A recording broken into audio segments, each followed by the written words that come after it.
Silencio, c'est avant tout, je pense, une hymne à l'acteur. La différence entre du spectacle vivant avec le cinéma, avec les arts plastiques, c'est précisément le corps de l'acteur.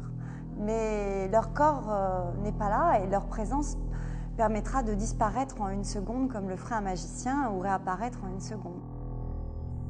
Mon metteur en scène manque de chance pour lui au début du spectacle, il se rend compte que ses acteurs l'ont enfermé dans la cabine de souffleur, donc il ne pourra jamais sortir.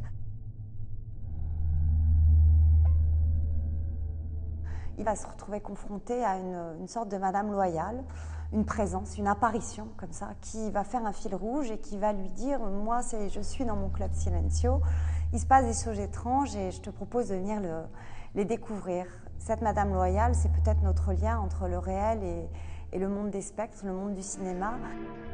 Il y a une scène magnifique où il y a l'ombre qui est projetée sur le mur et on ne voit absolument pas dans le cadre cinématographique les acteurs, mais on ne voit que cette ombre. Mais qui pour moi est aussi fort que de filmer l'acteur. Silencio, c'est le dernier mot du Mépris, du film Mépris de Godard, qui est donc l'histoire d'un tournage d'un film qui ne se fait pas, dont le premier plan du film est tourné à la fin du Mépris.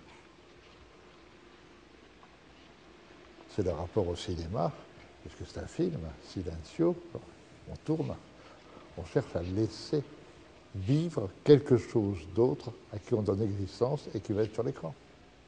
On est face à l'univers, à la fin il y a la mer. Quel est le destin de l'homme, quel est le sort de l'homme? Il n'est pas grand-chose. Silencio. Silencio. Réintégrons-nous au monde, réintégrons-nous à l'univers. Nous ne sommes que des éléments de l'univers et nous n'avons pas à vouloir prendre le mouvement de l'univers.